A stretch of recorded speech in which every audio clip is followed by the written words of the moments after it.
mesdames. Vous êtes évidemment l'histoire des Jeux olympiques. Chacun veut une petite bribe de vous dans les médias, les gens alentour de vous. Est-ce que vous êtes un petit peu essoufflé présentement? Je crois que c'est un bon essoufflé, comme on dit. Pour nous, c'est un gros moment dans notre vie. C'est, disons, le pic médiatique qu'on ne peut pas avoir après les Jeux.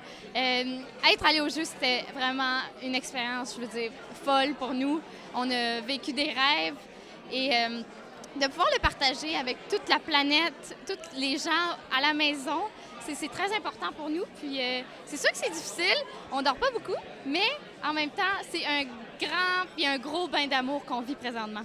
Ah ben oui, absolument. Je veux dire, qui n'aime pas se faire dire que tu es inspirante? On a tellement été touchés par votre histoire.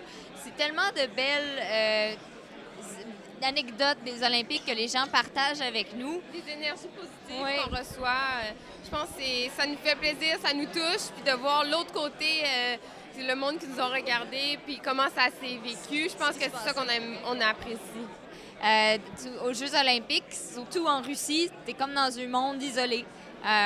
On pouvait voir qu'il y avait un certain engouement ou intérêt pour notre histoire. Et là, ça fait 2 semaines qu'on est revenu au Québec, notre maison, là où on a le plus d'attachement, d'impact. Et on réalise un peu plus qu'est-ce qui s'est passé dans la tête des gens. Donc, tout l'amour, l'attention médiatique. Ma mère, le téléphone n'arrête pas de sonner. On est dans un feu roulant, mais comme mes sœurs disaient, c'est magique.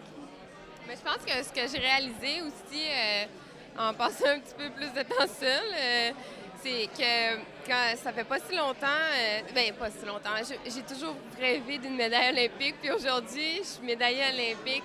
Je pense que c'est ça qui me fait drôle, mais on dirait que je le réalise plus de jour en jour, quand on touche un peu plus à la réalité, moins au feu roulant. Je pense que c'est là où je réalise vraiment ce que j'ai fait, comment j'ai skié cette journée-là, comment j'ai agi, puis je pense que c'est ce qui me marque le plus présentement.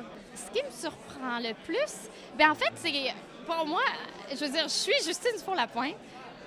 Tu es Maxime et Chloé, on est tout à fait normal. Je veux dire, je reste qui je suis, mais on se fait plus remarquer.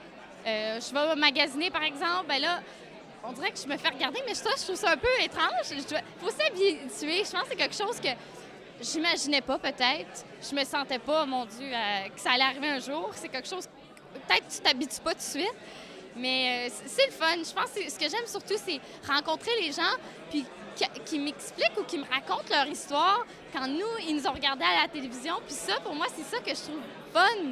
C'est de leur entendre parce qu'ils ont tous chacun une histoire différente. Comment et où ils l'ont regardé, qu'est-ce qui s'est passé. Et non, ça, c'est ce que j'aime le plus. On y va une étape à la fois. Pour le moment, le mois d'avril, on gère ce qui se passe au Québec, les médias, événements, etc. Le mois de mai, ça va être le repos. Et on va tranquillement se préparer pour la prochaine saison à venir avec les entraîneurs, préparer notre plan de match parce qu'on a encore, on est des grandes rêveuses, on a des grands objectifs. Maintenant, ce printemps marque la fin d'un chapitre et l'ouverture d'un nouveau. On est en phase de transition, mais on est toutes très excités d'écrire les prochaines pages de notre histoire. Justine, Maxime, Chloé, merci beaucoup de nous avoir fait vivre de si belles émotions. Bonne fin de soirée.